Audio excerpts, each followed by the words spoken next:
I'm out.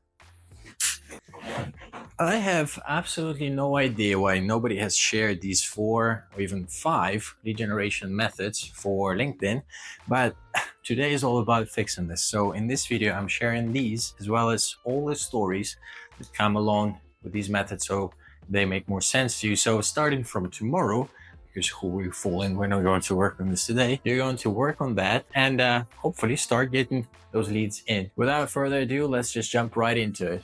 Cold outbound is the first one. This is supernatural. I think everybody that starts a business or runs a business in some shape or form relies on cold outbound. And when I used to run my SEO agency, I too relied on cold outbound. However, with LinkedIn, it's slightly different. The way it all works is a little bit different to what you expect. By the way, I have a very special gift for you. I have got the 7-step guide on how to grow your LinkedIn and get leads from it. If you want it, comment, I want the guide in the comment section below and I'll send it over. On LinkedIn, people absolutely hate being pitched. So if you, after you send a connection request and they accept you into their network and then you just all of a sudden you send them a pitch, well, you can forget about it. You just burn the whole contact. Nothing is going to help you out from there. And that's why before you even start this entire process of cold outreach, you need to dial in a couple of things. First of all, you need to have a very solid LinkedIn profile. And by solid, I mean, you need to explain people what you're up to. So what are the deliverables? Who do you do this for? And also you need to provide a lot of social proof. I need to show it to people right away. You have to use the LinkedIn banner to demonstrate social proof. So having logos there really helps. You can also have testimonials from clients. That really helps as well. And then your headline, which is the first line underneath your name on LinkedIn. This is where you would write about exactly what are your deliverables, who you work with, in order to grab attention of the audience you want to work with and to get rid of anybody who you're not interested in working with. Once you have all of this put together, you will then go out there and start sending connection requests, ideally to people that are active on LinkedIn. And there's a special toggle and LinkedIn Sales Navigator that will help you to find people that are more active on LinkedIn. And then hopefully people that really fit your ideal client profile, because this is really a big one. People start sending a lot of connection requests, which are completely irrelevant, have nothing to do with their target audience, and that is a waste of time and waste of your connection credits as well. So talking about my age of SEO agency and the way I did LinkedIn cold outreach was very, very simple. I would target SaaS companies. I'm like a lot of agency owners. And then I would go out there and find the decision makers. So in my case, the decision makers were maybe chief marketing officers or people directly in charge of SEO inside the company, depending on the size of the company. By the way, I wasn't specifically amazing at nailing this and really understanding this back in the day, because very frequently you are not after younger companies. You're actually after companies that have been out there for a while and they understand exactly what you're trying to sell them in a much better way because they've experienced this already. What I'm trying to get at here, frequently, it's not the younger companies, the newer companies that are looking for help. It's the established ones which want to maintain their market share, their presence, and perhaps they're observing something coming from their competitors. And the way I would start the sales process is very, very simple. I would first send a connection request, and then once approved, I would go onto their website, check it out, and comment on something to that person. Or if they regularly produce content, I can easily take one of their posts and comment on that and start the conversation from there. Depending on the stage where we're at, because as you can imagine, not a lot of companies, not a lot of SaaS companies in my case, required my service at any given moment in time, but I would still have the conversation going in order to establish a form of rapport, which would then lead me to having a conversation with this person whenever they're ready to purchase a service that I offer. And that's really the idea of this entire LinkedIn cold outbound thing. Not to push people towards having a call with you, not to selling them something if they are not looking to purchase it right now. It's being there, being present there up until the moment when they really need it. And with this communication, you stay on top of their mind. So when they need it, you will be the first person they'll think about. And by the way, while we're still at it, don't forget about my 7-step guide on how to grow on LinkedIn and get leads from it.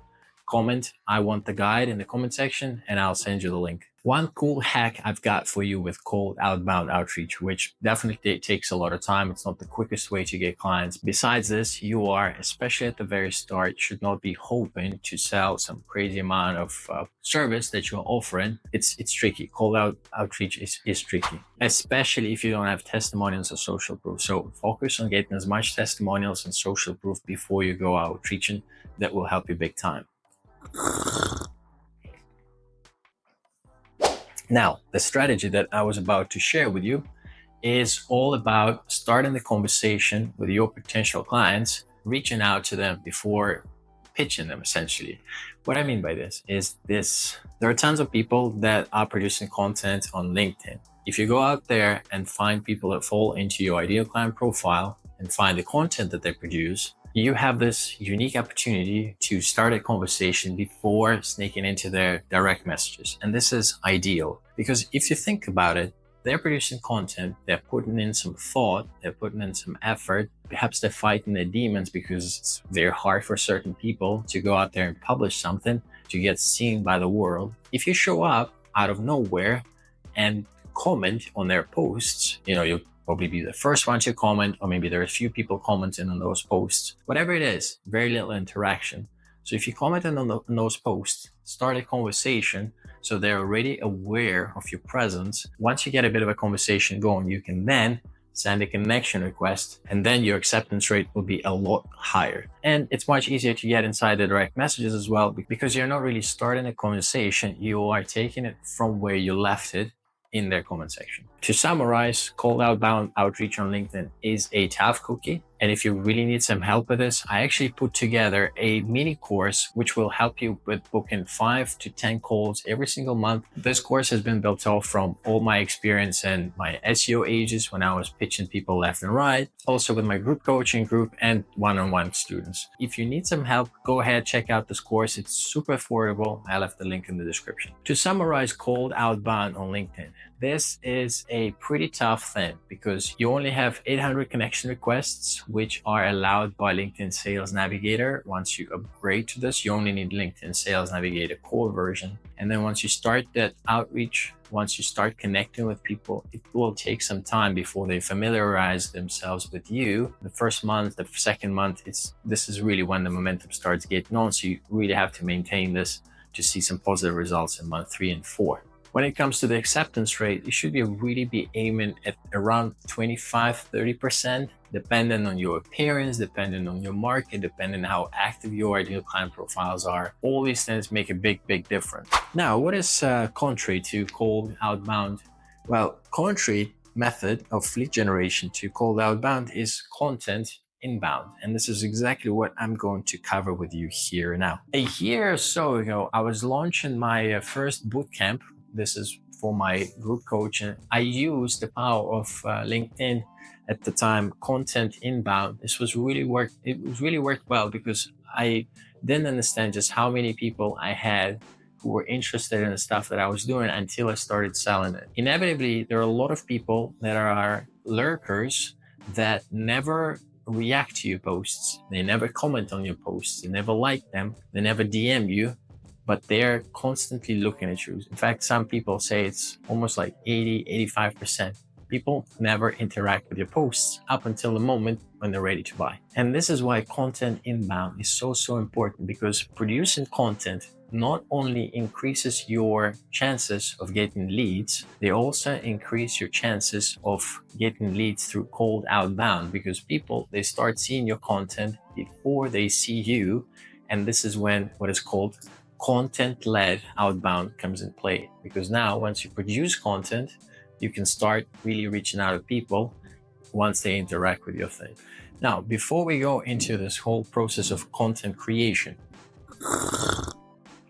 content inbound actually takes the most amount of time. Really, once you're kicking off with LinkedIn, your best bet is still cold outbound, and perhaps the next method that I'm going to share now in a moment, so keep watching the video. But content inbound really takes a lot of time to kind of get the momentum going. However, it doesn't mean that some of your connections are your potential clients that are ready to buy.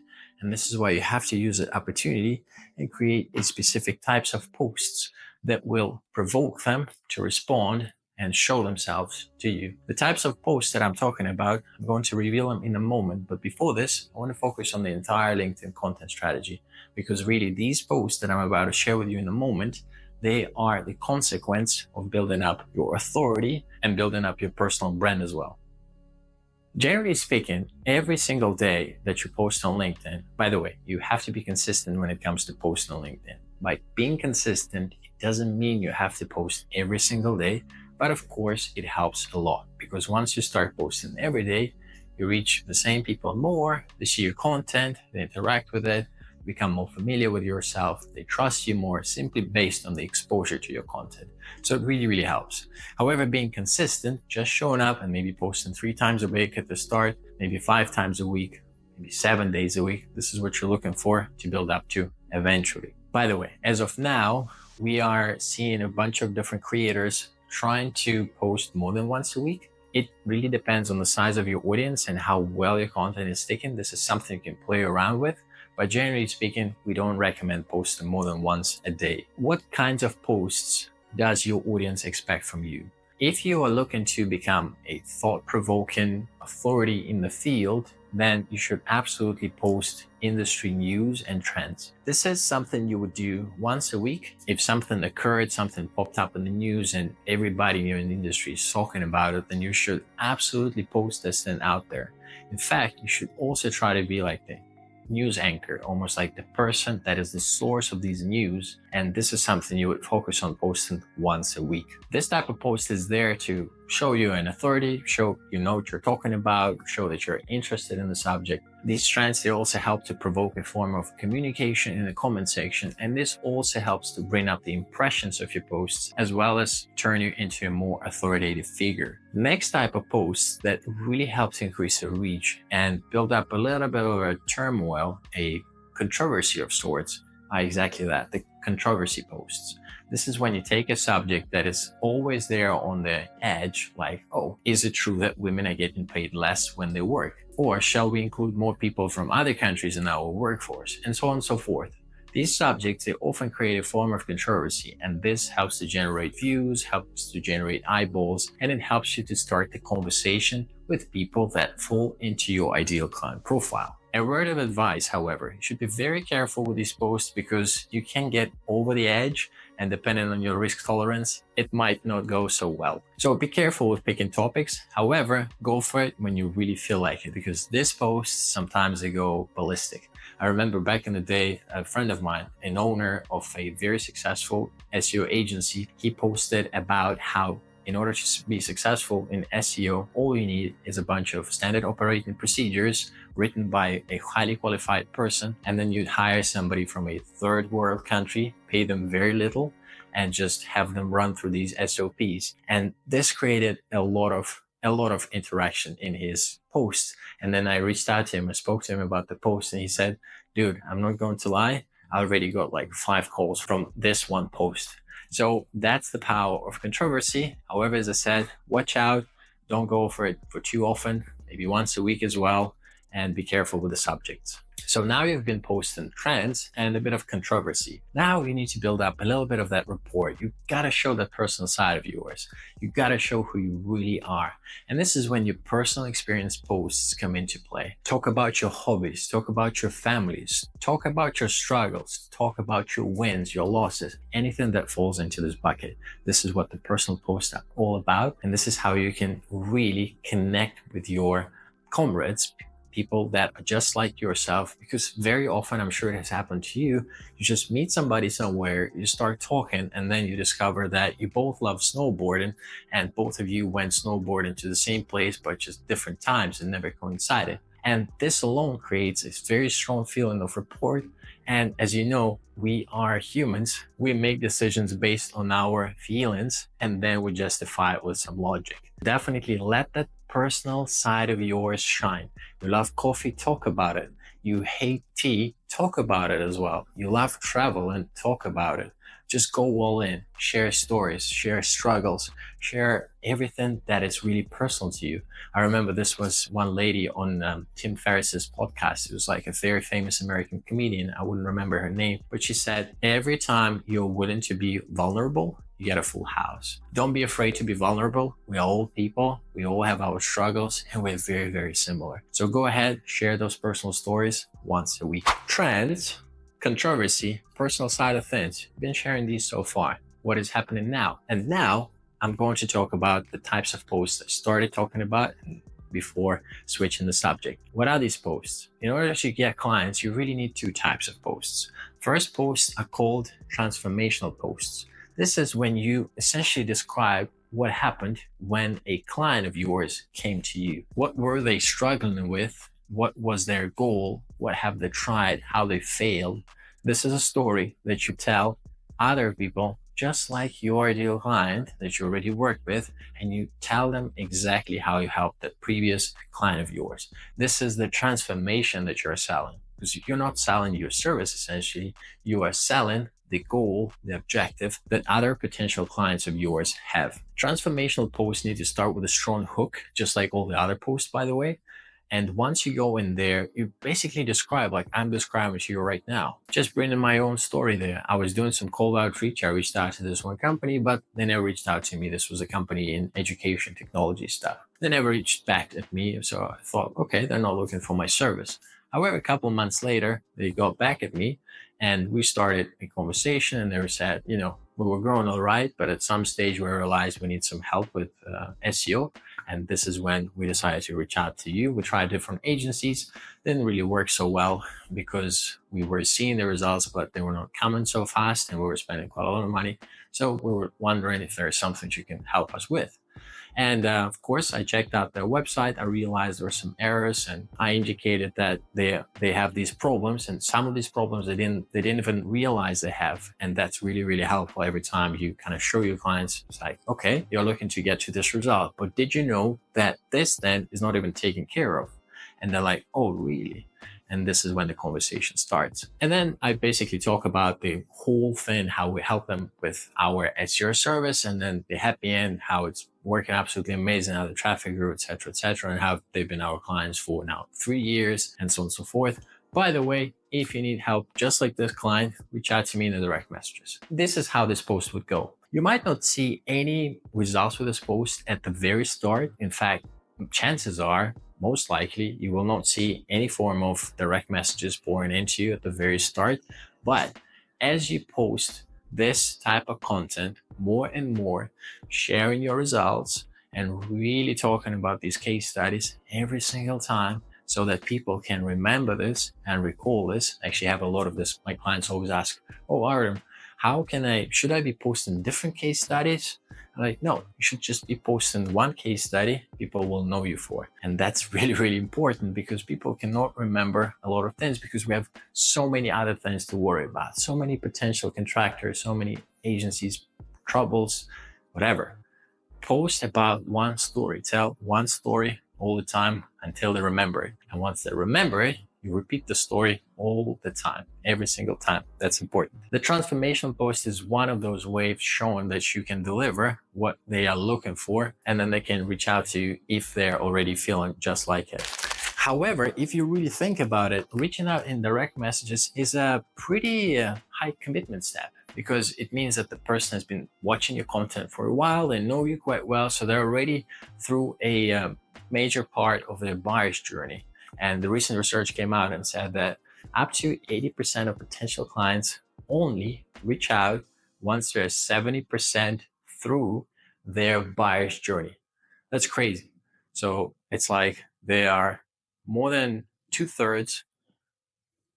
they're like 2/3 through the entire buyer's journey, and they haven't even spoken to you. They haven't even contacted the business. So that's why it's so important to produce content. That's why it's important to produce content on LinkedIn, on YouTube, where you see me right now. It's super important. Take note. So what's the alternative to this transformational post? The alternative to this transformational post is something that requires a bit less commitment from your potential clients. What is it? The lead magnet. If you've been now on LinkedIn, you have absolutely 100% positively seeing these lead magnets floating around, people filling up some crazy amount of, like, putting a lot of hours into that, creating some crazy lead magnets of 20, 30, 50 pages. They're almost turning them into courses now, into books. And there's like a competition who kind of kills the other one. It's insane. However, they do work, especially once you're talking to a very, very specific target audience with a very specific painful problem that you can solve in one click, just like this. So if that's the case, in your situation, you should 100% create a form of a lead magnet, just like I have. By the way, if you need some help with growing your LinkedIn, getting those leads, I highly suggest you go and comment, I want the guide now, so I can send you my guide, the link to my guide, in the comment section down below. All right. This is why creating this lead magnet is an impressive opportunity to start a conversation, to get those. Remember how I mentioned that you almost like 80-85% of your potential clients, they never interact with your posts, they never comment on your posts, never like those posts. Lead magnets change the tide there. The metaphor that I love giving is, I love it. I feel like I'm such a genius. But essentially, imagine you are planting tomatoes or tomatoes, whatever you prefer. You planted them in the greenhouse, and then every 2 days, you would go to a greenhouse and check out the state of your tomatoes. You would come into the greenhouse and you see some of those tomatoes, they're already ripe. Yeah, so they're red. It means that, what does it mean? Exactly. It's time to pick them up and make a salad, make whatever. Yeah. However, a whole bunch of those tomatoes are still green. Yeah, so they need some additional time. They need some heat. They need some water. They need a couple of days to really get there, to become red, so you can come again and pick them up. And that's exactly how it works with LinkedIn and your audience. So you have a whole bunch of tomatoes, which are people that fall into your ideal client profile, and they're out there.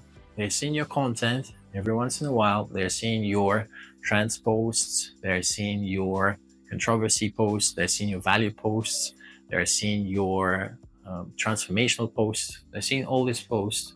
And then you go out there and say, hey guys, I've got this really valuable thing that will solve this very specific, very painful problem for you. Now, if you get this, and by the way, this thing that I'm offering to you, which is a lead magnet, it's entirely free, and you can have it only if you send me a connection request and if you leave a comment underneath this post on LinkedIn.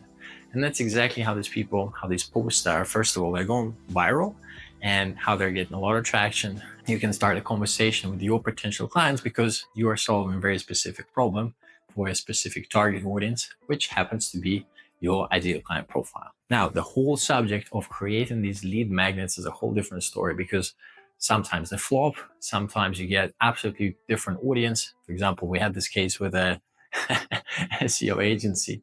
They thought if they create a database with the links, so for link building, they thought that they would have people from, say, SaaS companies reach out to them and begging for it, because then they can do this. Because the logic was like, okay, we give them the links, they will probably get a few links, but then they will get tired, or we can still have a conversation with them and offer our service additionally, or whatever it was.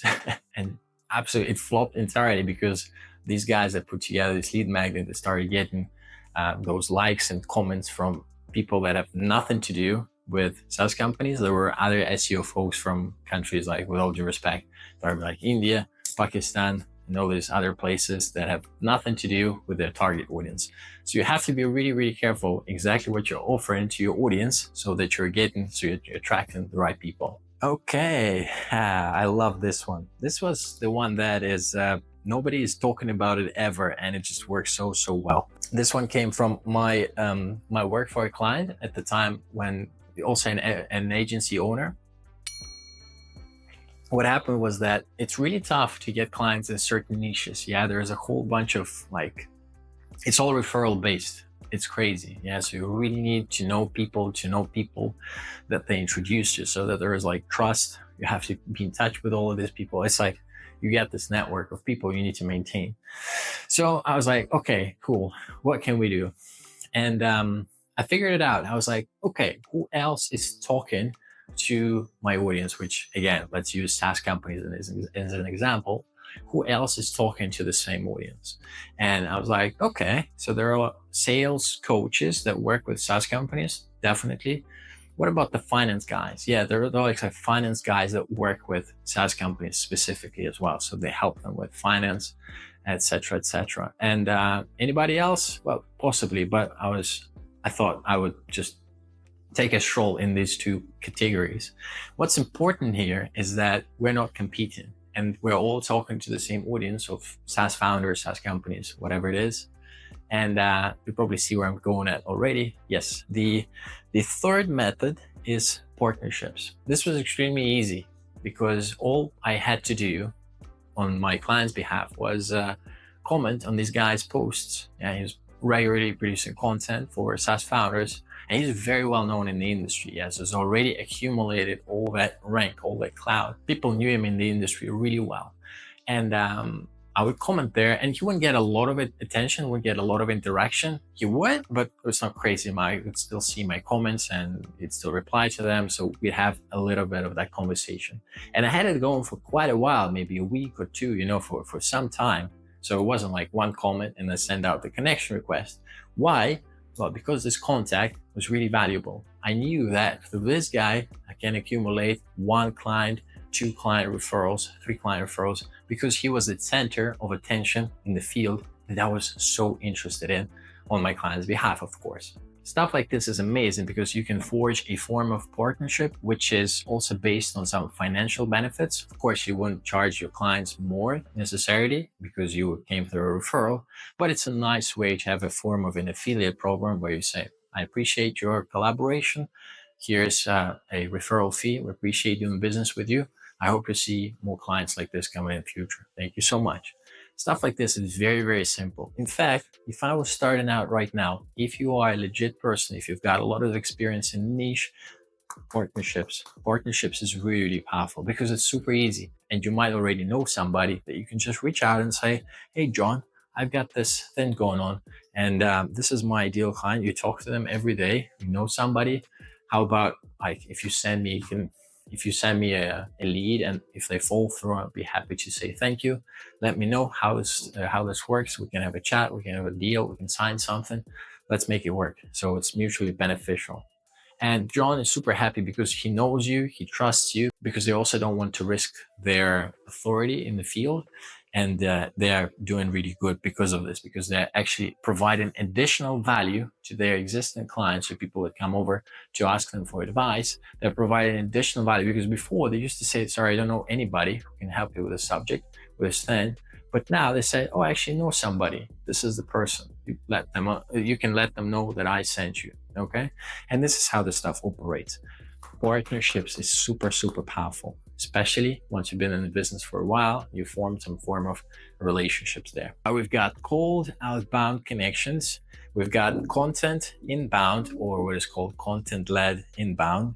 We've got partnerships dialed in. And now we're getting into something that is really interesting because it can actually help with this entire 3 methods that I've covered already. Remember how I mentioned that 80% of your potential clients only reach out to you once they're like 70% through the buyer's journey? And this is why it's so important to have a nurturing process. You see, a nurturing process is something that helps them to become more familiar with you. For example, say if you and I, you're watching the video now, we met at a conference, face-to-face, conference that is relevant to both of us. So we immediately have a lot of touch points we can talk about. We're in the same conference, we're meeting face to face, which is like the best thing ever. It's the easiest thing to sell something to somebody is when you meet them face to face, you kind of sniff each other's tail, stuff like this. Yeah, it works pretty well. Now, the video that I'm having here with you right now is the second best alternative. Yeah, because now I've put this out. You are watching this video. Every second that you watch this video, every minute that you watch this video, you become more familiar with myself. You kind of look at me as like, oh yeah, this guy is actually doesn't look like a complete idiot. He knows a thing or two about this LinkedIn B2B marketing. So I probably should listen to this guy at least a little bit. Maybe he's still an idiot or like a douchebag or whatever it is, but seems to have like some form of understanding of how this stuff works. And that's why it's so important to be creating content on LinkedIn, on YouTube, on other social media platforms, wherever your clients, your potential clients hang out. Now, the problem with this is that we are all dependent on the algorithm. What I mean by this is that not long ago, LinkedIn, I actually started this video by saying that LinkedIn's reach, organic reach, has gone down. And we've been observing this for the past 6 months. Some people say it hasn't affected them. Some people grew their reach. But all in all, a lot of people are like, yes, we can definitely tell that organic reach has gone down. Now, I was out there talking about this then more than a year ago because this is a natural pattern. All the social media networks, they appeared just like this. First, they have crazy organic reach, and then because they want more money, they start capping that organic reach so that people go out there and buy ads. So the businesses pay for ads, pay for being shown in front of other people, and that's the way it works. We can't depend on algorithms, so we need to have our own nurturing system and what is called product ecosystem that allows us to safely and carefully with time generate an email list which we can use afterwards in order to sell our services and to maintain this contact with potential clients. And this is what the step is all about. This is all about creating a product ecosystem and a nurturing email sequence.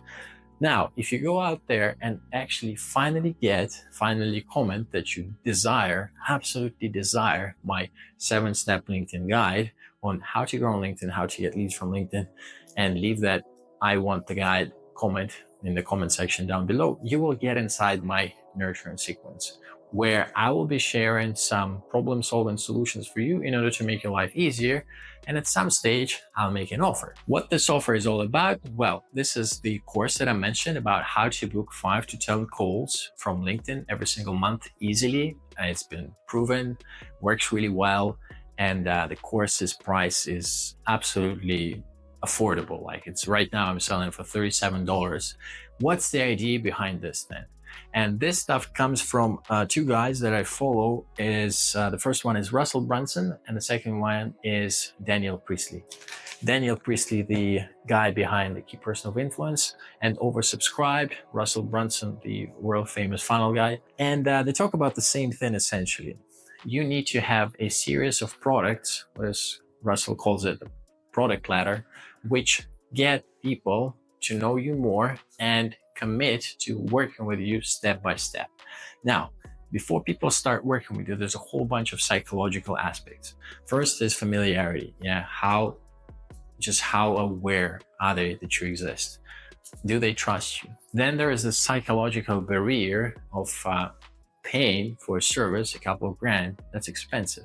And how do you make sure that the quality is good? Yeah, well, hey, okay, they've got social proof, they've got the case studies, but how can I be sure as a client that their stuff can help me achieve my goals? Yeah, I know you've got the same case study for the same business, whatever, but will you be able to help me as well? So this unknown is still there. How can I test drive this thing? And Daniel Priestley, in his videos, he shared an amazing story with Porsche. Porsche's cars are super expensive, over $100,000, and depending on whatever, you probably know better than I do.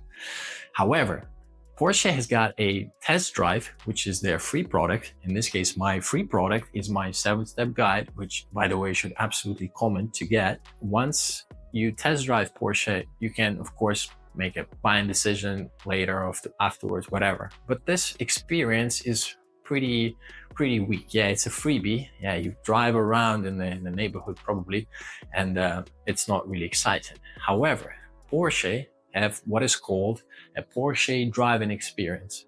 And this is something that is, you can almost go out there, book a Porsche for a day, and have an amazing ride, like go on a circuit, they show you around, like it's an absolutely amazing day. And you pay for it, depending on the car you pick, depending on the experience that you choose, anywhere between 600 all the way to 3,500 and all the way to like 20K. I saw this driving experience, some German Porsche websites have got like a couple of days of whatever, it's something crazy.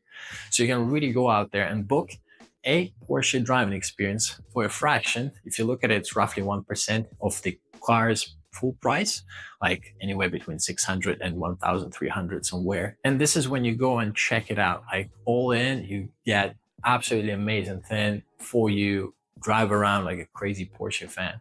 What it does to you is tremendous, because right now Porsche is selling you, just like this post, Porsche is selling the transformation. It's not selling the car, it's selling the experience that you're going to have once you drive the Porsche.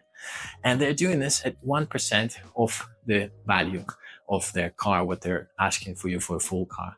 And that's exactly what you should be doing as well. I have a closer example for agencies as well. This is something that came along with my previous client as well, an SEO, big SEO agency. They're charging their clients, the minimum price they're charging their clients is $5,000. It's a retainer. However, when they go on a sales call, they show them the exact process they follow. And then the clients, once they see this, they're absolutely like blown away, because the process is amazing. And they're asking, what's the next step? And then my ex-client, they are asking them, they're telling them, okay, the way this works is that we now offer you a very complete, very thorough website audit. So you can go out there and see for yourself what sort of problems have you got, etc., etc. This audit is priced at $500. However, if you then choose to work with us after seeing this audit, we will make sure that you're not paying extra for this. The price for this audit goes towards the retainer package that you will buy from us. And the clients are like, oh yeah, of course, because they're only investing $500. It's a much lesser investment for them. And this kind of negates this risk of having to commit to 5,000 grand and not seeing the outcomes. Because by the audit, a very specific, a personalized website audit, they're able to better understand what my ex-clients service, what my ex-client's agency is like. And this is something that I also invite you to think about, because this is what this product ecosystem lead nurturing process is all about.